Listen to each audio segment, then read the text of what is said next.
very much everybody for coming along. It's lovely to see so many people here today. Quite a few more than we normally get for our social informatics meetings. We hold these social informatics meetings every Friday morning, and usually we have a little bit of a smaller room, and we always have good attendance, but today we've got a spectacular turnout. Often as well we have a little bit of a ritual where we all introduce ourselves, but since there's so many people here, we might just forget that, because that wouldn't leave Richard any time to talk by the time we're all finished. So we're very, very pleased to welcome Richard along here, and I think it's right, you're Professor of IT at Copenhagen University? Yeah, that's right. IT University of Copenhagen. Yeah, and you've written extensively about mobile technologies and their implications for the social world, people's routines and practices, and how they've become embedded and a indispensable part of many of our lives. And I think you're going to talk to us today. You're going to be drawing on your books, two recent books. Is that right? Taken for Grantedness, yeah. And The Mobile Connection, which have had a very positive and strong reception. So after Richard's talk, I recommend that you go out and read his book also. So if I can let you take the floor. Thank you very much. Actually, just one correction. I'm going to talk about new tech, new ties, taken for granted, or the mobile connection was a little bit earlier, so I'm going to touch on new tech, new ties. But hopefully that won't cause anybody to get up and leave. Okay, my name's Rich Ling, and today I thought I would just go through, this is my setup for today, a little bit of an introduction. And then I want to talk a little bit about how mobile communication plays into theories of social solidarity. And then also a little bit about how mediated ritual interaction and a concept that several people have been playing around called bounded solidarity. I've also heard of cocooning is another thing, which comes out of some Japanese stuff that's been done. And I'll take that into sort of the texting and bounded solidarity. And then this is where I get into taking for grantedness in the discussion of soft coercion and mobile communication, and then just a few concluding remarks. So here is the introduction, and I just wanted to sort of set myself in the landscape. I studied mobile communication since somewhere around 1995. I got a job working at the Research Institute for what was then Televerket, and now it's called Telenor, which is the Norwegian PTT at that time. Now it's sort of changed into one of these multinational things. They've got operations in Sweden, Norway, Denmark, Serbia, Montenegro,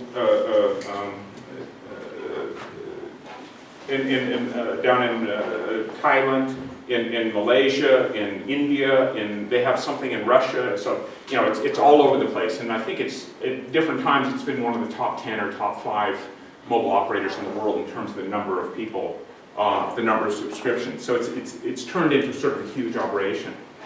I still have a foot there. One day a week I'm still working with my colleagues at Telenor, and we're doing different sorts of things there, both on the qualitative types of analysis and also more quantitative. I'll come into that a little bit later. Then this is kind of the trajectory of what I see happening with mobile communication. Early on, there was quite a lot of descriptive work. People that just went out and noticed that teams were using it, that people were using it in unique ways, that it was spreading into developing countries, those sorts of things, and they were describing how that was going on, and they were sort of looking at the different demographic groups that were involved in that. Actually, the mobile connection is along those lines.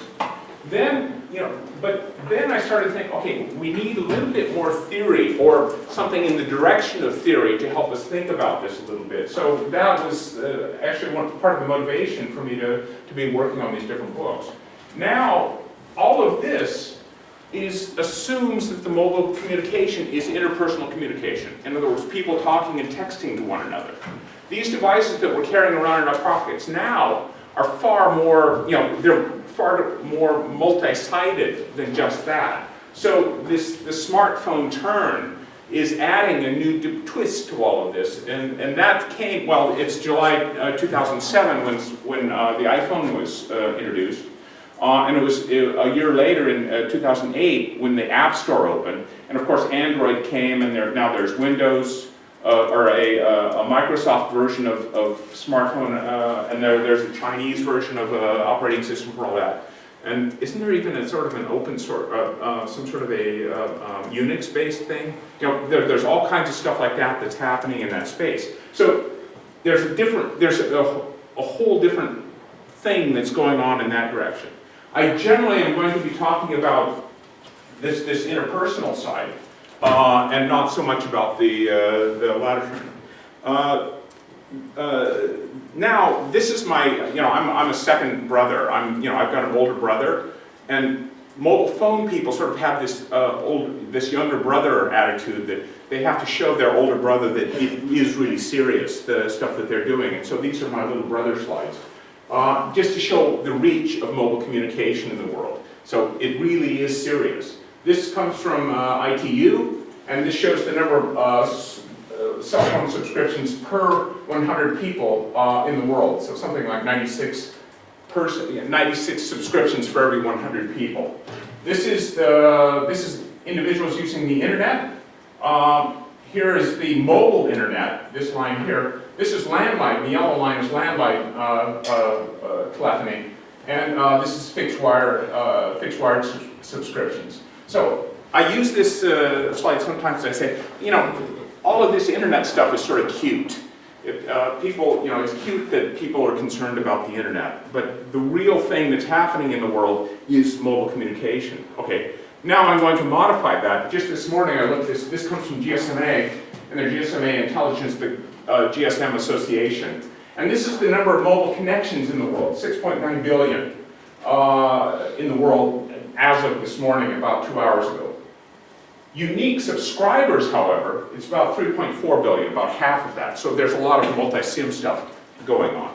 So just to put all of this into context, here's mobile subscriptions, almost 7 billion in the world. But unique mobile subscribers, internet users, something 2.7 billion, mobile internet users. And this is big news. Mobile internet is almost as big as internet itself. And then here's, just to put this into context, here's Facebook, Twitter, Instagram, Skype, Snapchat, Viber, and so on. That's kind of disappear into the horizon to a certain degree. So again, mobile phones are a big deal on a world basis. So that's my little brother justification for the stuff that I'm doing. So what are the characteristics? What are some of the social characteristics of mobile communication? I think more than anything is that we call people and not places. They make each one of us individually addressable. Each one of us can call to each other. You don't call to a location, and that really changes a lot of stuff in the social world. And that enables sort of continual nuanced interactions. Micro-coordination is one thing I've talked about. And it also allows us to interlace all of this stuff in our daily activities. I'll bet most of you will check your phone for texts or something in this discussion. That type of thing is going on. Our students are doing it, everybody's doing it all the time, doing that type of interaction of dealing with something that's going on out there while there's a lapse here. And that's something new. I'm not saying whether that's good or bad, but it's just a different way of organizing stuff. The smartphones, they're bringing a whole new set of functionalities to the table. Photography is something that's very big in that. Location-based services, access to information. You can look up, what's the schedule for your kid's soccer team online. You can look that up on your smartphones. There's another thing that's going on is apps, and I'm playing around with the word appification. I haven't really gone anywhere with that, but it's just an idea that a lot of functionality is being put into apps that are sort of these standalone access to the web with their own functionality that's kind of a silo type of thing. That's even going back over into the PC world. So the browser, the idea of accessing the internet through a browser is changing to a certain degree, and we're not really using browsers, we're using sort of apps in order to do that. I'm going to go into a little bit of emergency interaction. That's really one of the things that started, early on mobile telephony. That was very important there. And just sort of the immediacy of being accessible to each other. Those are types of things that are part of the scene. Obviously, this can all be problematic for local interaction if people feel like you're not paying attention. Okay, now I'm going to, that's kind of the setup in a certain degree. Now I want to talk a little bit about my first book, New Tech, New Ties. And I'm a sociologist. It's easy to look at a new technology and say, what does this have to do with social cohesion? That's what sociologists have been doing ever since Kant. That's the major question that sociologists have always been concerned about. If you look at Weber, that's what if you look at Marx, if you look at Durkheim, if you look at Tönnies, if you look at any of those people, they're concerned about what is the implication of industrialization on society? What is technology doing to social structures? There's a lot of other stuff that's been going on, but that's a central question in sociology. So, okay, fine. What's mobile phone doing to social structures? That's kind of the motivation that was behind New Tech, New Ties. Another motivation was Randall Collins from University of Pennsylvania, who is a very fascinating sociologist because he sort of somehow combines sort of a critical approach with more a functionalist approach and comes up with this fascinating hybrid. But I read his book, Ritual Interaction, and in that he denies the ability of mediated interaction to create cohesion. He just right out says it can't happen. It doesn't happen. Okay, and so, okay, I said, yes it does, and I'm going to prove it. So that was kind of part of the motivation for working through New Tech, New Ties. So here's kind of the conceptual map associated with that book. It's a little bit scary that I can put 3 or 4 years of my life onto just one slide like this, but there you have it. I'm going to walk through these different bits here just one by one. I start with Durkheim. I'm not really a Durkheimian, but there's a lot of interesting stuff, and this is one of the things that I really liked about Collins, is that he drew that line between Durkheim and a lot of stuff that came after him. So in Durkheim's book, The Elementary Forms of Religious Life, he raises the question, how is it that we have social cohesion? Where does that come from? That's the central question in that book. It's based on, Durkheim wasn't in Australia, but it's based on him reading reports of Aboriginal rituals in Australia. And as part of that, he says that social cohesion comes out, it's these rituals that allow for social cohesion. One of the key quotes is, it's by shouting the same Christ, saying the same words, and performing the same action in regard to the same object that they arrive and experience agreement.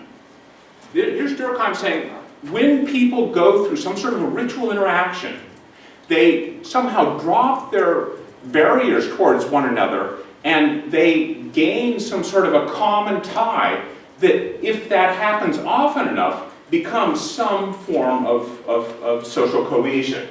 Okay?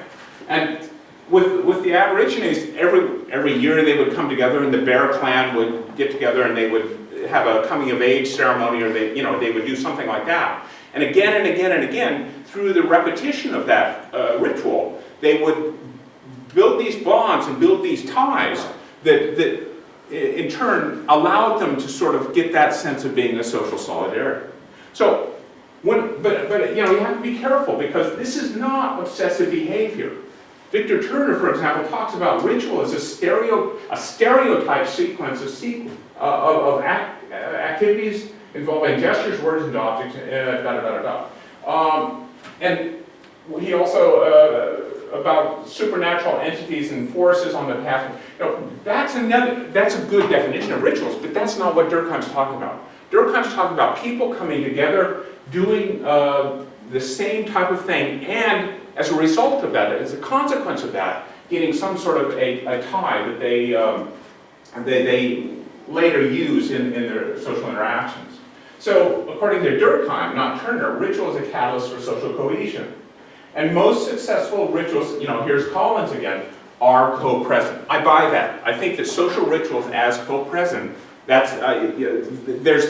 co-present, and there can be mediated rituals, and those two can play on one another. I agree with Collins, it's very difficult to have only mediated rituals, but there are situations like that, like Second Life or those sorts of things. We're seeing variations of that. But that's not the key place that we get that social cohesion. So here's my Durkheimian definition of Durkheimian rituals. There's a mutually recognized focus. It engenders a common mood. Often there are barriers to those who are not part of the group. And I think this is one of the key is there's a common recognition of shared status. In other words, we know ourselves to be the Bear Clan. We know ourselves to be one group or another, something like, and that's somehow defined by this type of interaction. It can involve minor transgressions against the norms. Sometimes when I got students, I say, okay, everybody, let's start clapping right now, and I get them all to clap together. It's kind of a weird thing to do in the middle of a talk. But by doing that, they're having to sort of reduce, they look to one side and the guy over there starts clapping, the guy over there starts clapping, okay, well, I'm going to start clapping too. Usually there are a couple of guys that are too cool and they're sort of holdouts, but mostly everybody comes along. And the point of that is that they're sort of checking each other out before they do it, and then they go ahead and do it. And through that method, they're sort of reducing, or they're getting one little tie that allows them to create some sort of a sense of who they are. With Durkheim, there are power dimensions. Well, with everybody, there's power dimensions.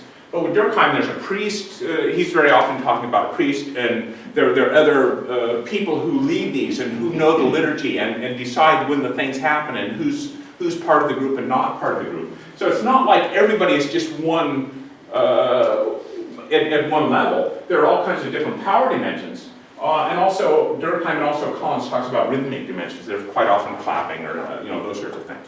So there you have Durkheim. He's saying that one of the things that holds society together is our common experience of these rituals. Now, next comes Erving Goffman. He took a lot of the ideas of Durkheim and made them into everyday ritual. Durkheim was to a certain degree a student of W. Lloyd Warner, who also studied rituals in Australia, but took that idea and reapplied it to what he called Yankee City. I think it's Baltimore in the US. In other words, he was taking these anthropological ideas and reapplying them to contemporary cities. So with that kind of legacy, especially in the article, Goffman's article, The Nature of Deference and Demeanor, he talks about taking this idea of these large-scale rituals and reapplying it to everyday life. And that's, the big step for Goffman. So let's just walk through that just a little bit. For Durkheim, rituals are authored by third parties. They can be priests, they can be rock musicians, for example. Okay, everybody clap and we're going to sing the song together. They can be political operatives, impresarios. Yesterday we just had a great dissertation on sports clubs, and there's probably leaders in the sports clubs that say, okay, now we're all going to cheer, now we're all going to meet up for beer or something like that. In other words, there are authored by third parties. But in Goffmanian rituals, they're authored by the participants. They're small scale, they're one-to-one, they're infused all the way through the day. There are people shaking hands, there are people exchanging cards, and this is a famous Danish painting of everybody cheering on the summer eve up in northern Denmark. So for Goffman, he took the Durkheimian idea of ritual as a way of tying to, creating social cohesion, and he took it out of this large scale and made it into small scale, everyday life. And for Erving Goffman, rituals are performed as stand-ins for supernatural entities are everywhere in decay. What remains in brief are rituals one individual performs for and to another, attesting to civility and goodwill. What remains in brief are interpersonal rituals. So Goffman is saying, instead of having these large-scale, mass sorts of things, I think he's a little bit off there, but he's redirecting our focus to the everyday types of interactions that we use in order to develop and cement and maintain our social cohesion. Okay? All of this is face-to-face. Now comes, I don't know if you guys remember Spears, Millardo, and Duck and these early muds and moos and dating online and all of those kinds of things.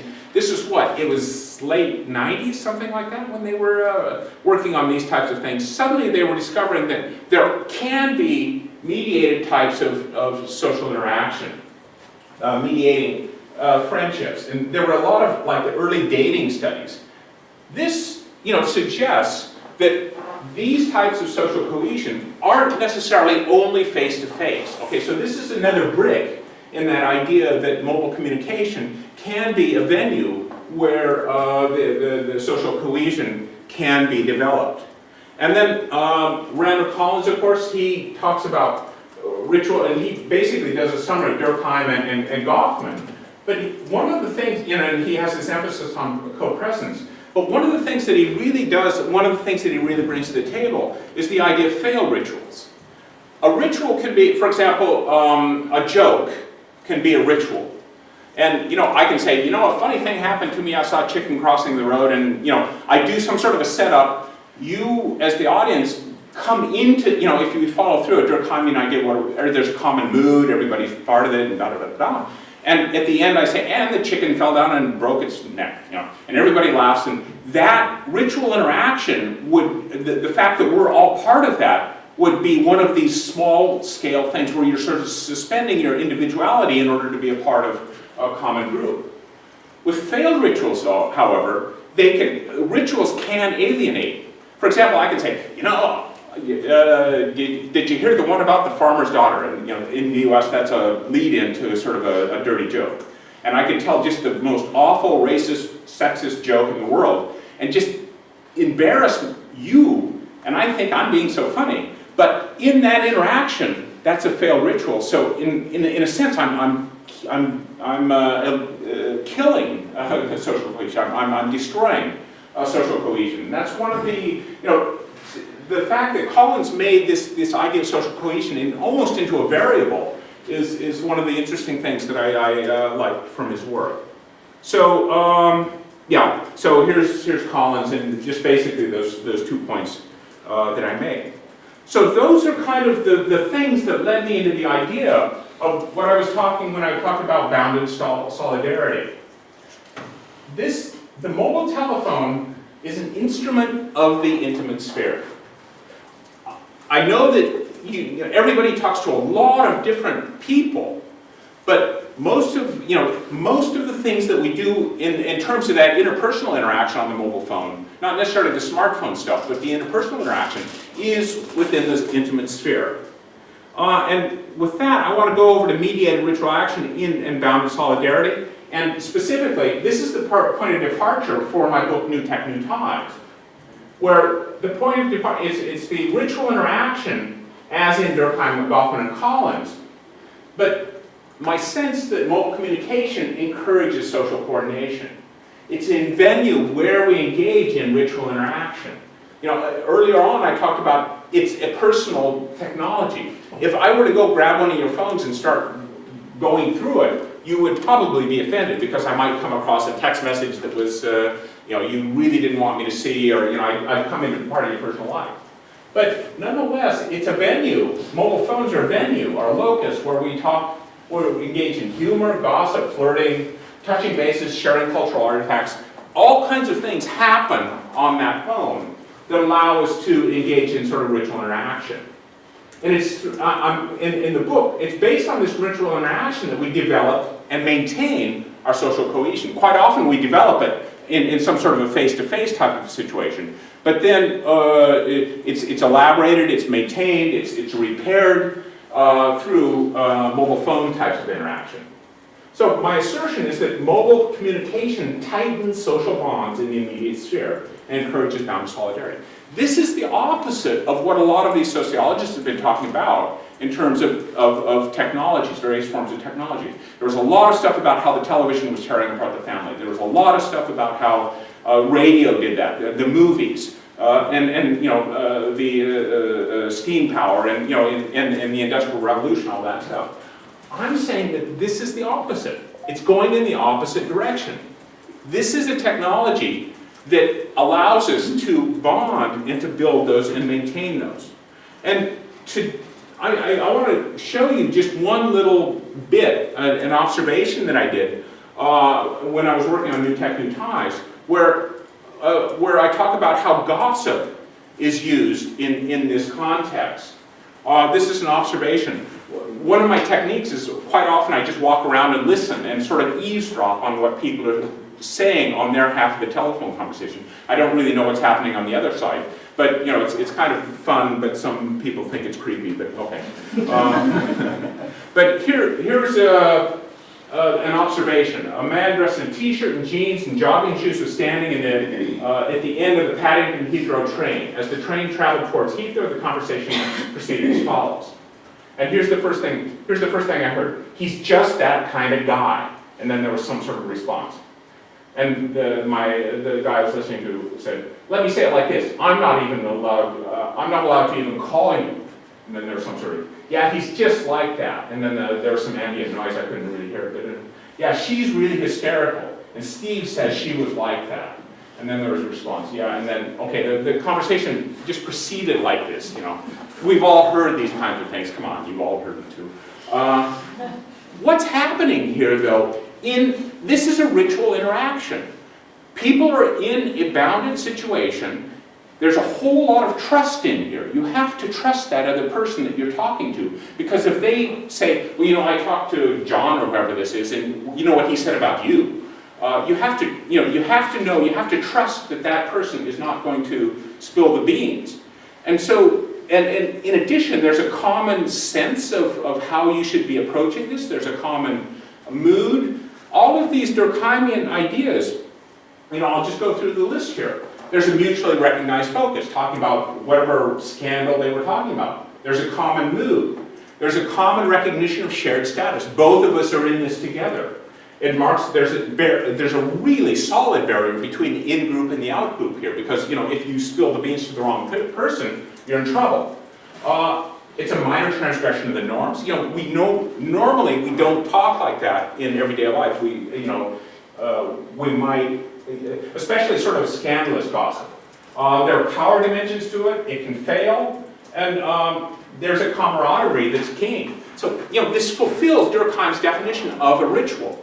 And those two people who are gossiping in that situation, they've built, or they've played on, or they've maintained some sort of a bond that they've had previous to that. And now this becomes, this interaction that I saw, becomes part of the legacy that they'll carry on in their future interactions.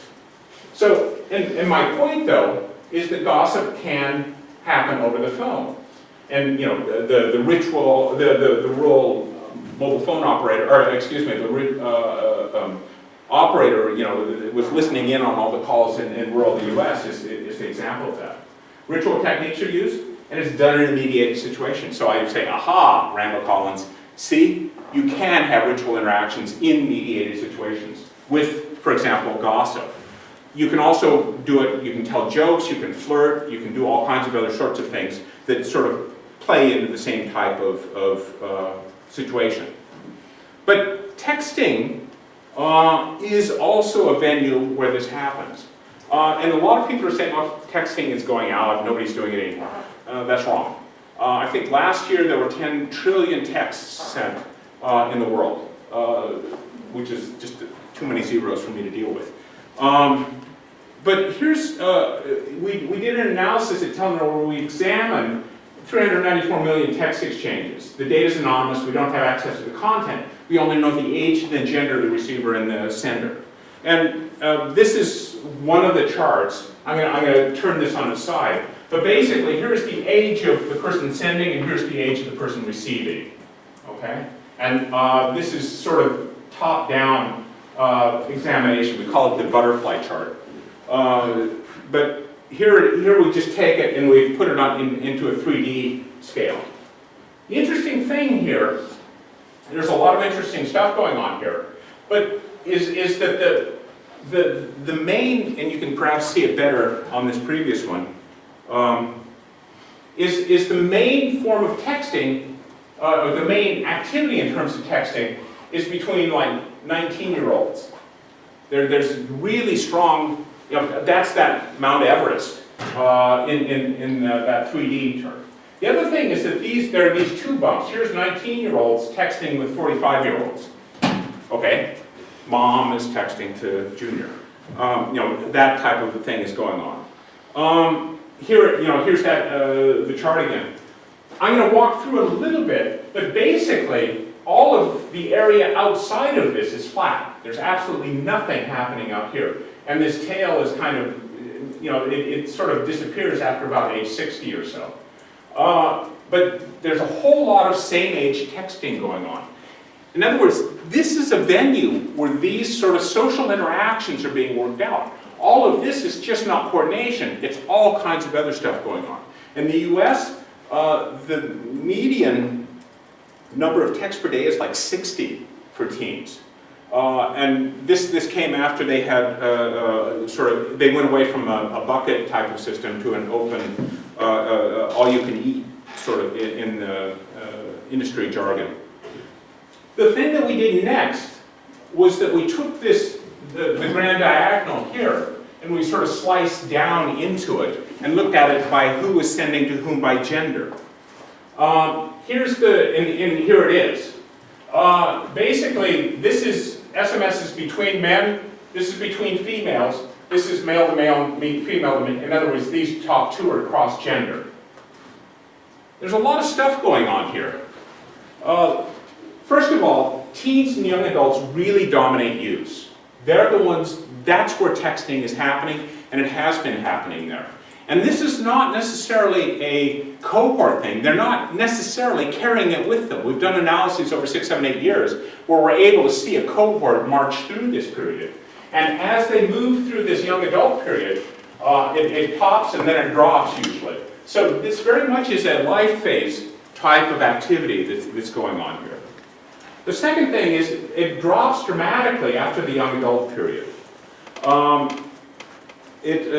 After they've moved out of that and started to establish families, there's this trough. For this data, the mean age of first birth for women in Norway, where this comes from, is around 31. So, you know, in other words, they're concerned with the kids, and they're dealing with the kids at that point.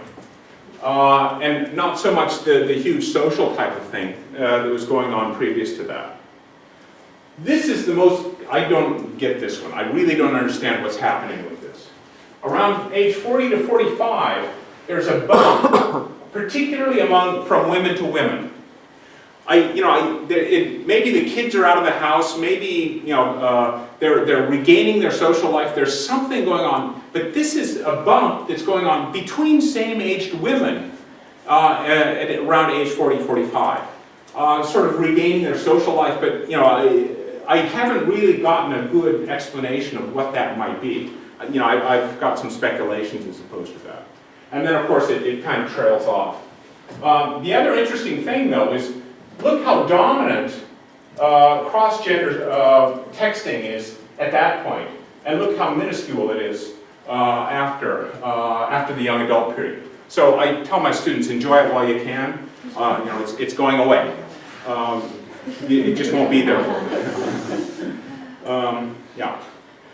But the other thing, I think that this has been a little bit of a digression away from the social cohesion argument, because the next thing we did is how many people get half of your texts?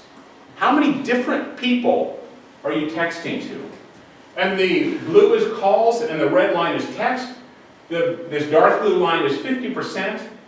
About half of your texts go to 5.5 people on average. Half of your phone calls go to 2 or 3 people.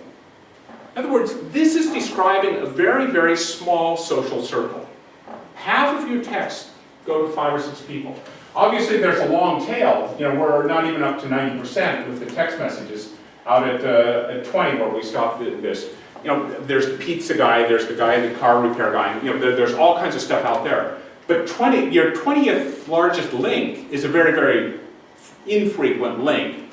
Your top, if half of your calls go to 3 or 4 and half of your texts go to 5 or 6, that's a very, very small circle. And that's why I keep coming back to this idea that the mobile phone is an instrument of the personal sphere, of the family, of the friends, of the closest people. Now I'm just going to turn this thing on the side, and here is the age of the individual, and this is the number of people associated with half of their texts. By age, especially teen and young adult girls, their circle, half of their texts go to about 6 people, and then there's this, again, this sort of long decline to about 3 people by the oldest group. Half of their texts go to only 2 or 3 people. So, you know, there is that social time for youth, but quite quickly that turns into a very, very small social circle that we're using and maintain, or we're using the mobile phone in order to maintain. Okay, so that's kind of that story on New Tech, New Ties. That we're using the phone to create social solidarity, social cohesion, and we're using that in a relatively limited group. And that's a very, very stable type of thing, it seems to be. Now I want to talk a little bit about what I'm calling soft coercion in mobile communication. After I was done with New Tech, New Ties, I had a few conversations with different people. And one of the things that sort of started to come out is that we almost necessarily have to have a mobile phone. You're not allowed not to have one. It's not, you know, there is a, you know, for guys there's a whole lot of fun functionality that comes out, and you get to play with new types of things, and you get to program, and you get to do all kinds of stuff. You know, so there's this fascination with the object, but in addition to that, our social circle almost demands it of us that we do have that accessibility. That we have to have that. That put me, you know, again, I'm not a Durkheimian, but Durkheim, he had the idea of social facts. He was talking about money, he was talking about language, those types of things. So they come to each of us from the outside and can swing us along in spite of ourselves. If perhaps I abandon myself to them, for example, use of money, then I may not be conscious of the pressure that they're exerting upon me. Well, when that pressure makes its presence felt, I immediately, pressure makes its presence felt immediately when I attempt to struggle against them. For example, I can say, I'm the kind of guy that doesn't use money. I just want to barter for everything. I want to try and use barter in order to get my food and so on. That wouldn't last very long. I could say, I'm the kind of guy that wants to speak Norwegian when I'm speaking to British audiences. Okay, that wouldn't last too long. In other words, there's a social fact, there's an assumption, the social fact, that I am going to use money, I'm going to speak English here, those types of things.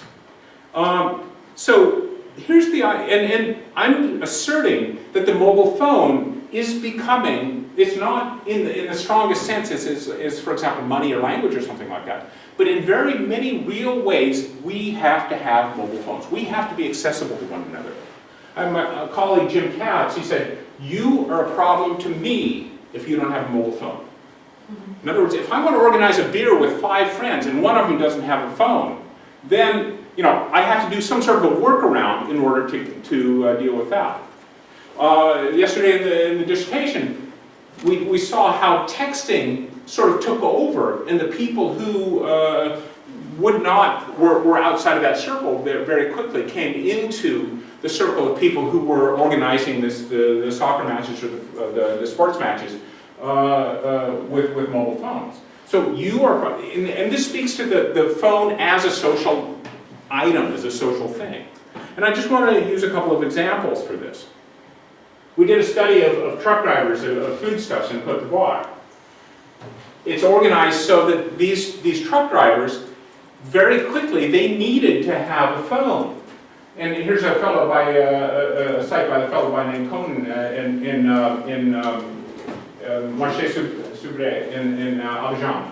And he said, my brother, if you don't have a phone today, how can you do business? In other words, he was almost forced to do, because it's necessary. Otherwise, the women who run the cooperatives, food cooperatives, cannot call you to pick up their goods. Without it, you lose money. In other words, for him to be a successful truck driver, he had to have a mobile phone. But I'm going to use another example here too. And this is the 22nd of July in Oslo. And, the bomb went off. The thing that we did is we looked at the calling records in the period where that explosion happened. And we looked at the strongest tie for an individual, the second, third, fourth, and fifth strongest tie. And we compared that to this line here, to their normal traffic on, this was a Friday, on the previous Fridays and we found what the percent of deviation is from that norm. The bomb went off right about here, yeah, right here. And you can see within a few minutes, this is for all of Norway, by the way, this isn't just Oslo, that calls peaked to the strongest tie. In other words, immediately after the fact that that people figured out that there had been a bomb, they called their strongest tie. And then quite quickly after that, they called their second and third, fourth, and fifth. This goes down in comparison to what's normal, because normally this person would have a lot more traffic, but since they were busy calling all these other people, the strongest tie lost a little bit. Okay, we don't know who these strongest ties are, but this shows again that people in a stressful situation, in an emergency situation, reach out, use the phone to talk with their strongest tie. In that situation, you are a very big problem to me if you don't have a phone. I can't account for you. I don't know what you're up to. I hope you're okay, especially if it was in Oslo. But this goes beyond that into the way, again, and here's a tie back into the discussion about ritual interaction and social cohesion. Because one of the other things we did was we did these 4 panels of calling in and out of Oslo. So here is where the bomb went off at 0. And this is people calling out by 20, 40, 60, 80 kilometers. That's a radius. It covers quite a large area of southeastern Norway. And the opposite, people calling in. Okay? So there's these two. Here's 1526 is when the bomb went off. Here it starts to become yellow, and you see people calling in and out. But let me walk through this one. Okay, the calls within Oslo, they increased by a factor of 4. People calling one another within Oslo, so you would expect that. You could hear the explosion all over the city. So people were calling and clarifying, finding out what it was, sharing information, doing all that sort of stuff. But you can also see that there was a lot of stuff. There were people calling into and out of the city. Those also increased by a factor of 4. People who were calling their children. Our situation was my daughter was in Oslo. She heard it. We were at our cabin, and she called us and said, "Oh, I just want to let you know we're okay." And why wouldn't you be okay? And then she clarified that there had been this explosion and so on. But for me, the fascinating one is this one. Is this third leg here? Because this is people who are not in Oslo calling to other people who are not in Oslo. What's going on there?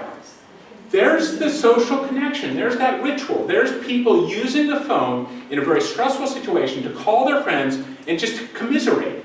Or maybe they know that their neighbor's daughter was on her way to Oslo, or there's something going on there. But here they're using that opportunity to use the mobile phone in order to just touch bases with somebody who is nearby, but not directly affected.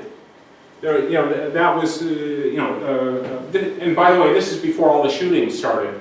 The shootings started to be known, I suppose, in that last panel, a little bit to the right. This was just the bomb part, not the shooting part. So, so by way of conclusion, and I'm wrapping down now. The thing that I think that I've been trying to look at is how we construct social cohesion through using the mobile phone, and how we see this in patterns of texting and talking on the phone. And that it's, actually this is something that I haven't really touched on as much as I would like to, is that mobile communication is structured into society. And structured not just that we have the expectations, but they're not alternative systems in order to do that. They're not alternative systems in order to communicate with one another. I had my students just 2 days ago go around central Copenhagen, and I gave them each a little sticky thing, and they had to find phone booths. And so they had to each find one. I'm excited to hear how the stories of how difficult it was to find phone booths, because that system has been sort of built down because they're not needed anymore. So in many ways, mobile communication, it's not just it's nice to have, it's not just that we expect it of one another. But in many ways, we have to have it. It's being structured into the society in the same way, for example, that electricity is, that we expect it to be there, it's taken for granted. And if it's not there, it becomes problematic in a lot of ways that we hadn't really thought about before. And then, obviously, the last one, we're not free to be without a mobile phone. So that's what I've had to say, and thank you very much.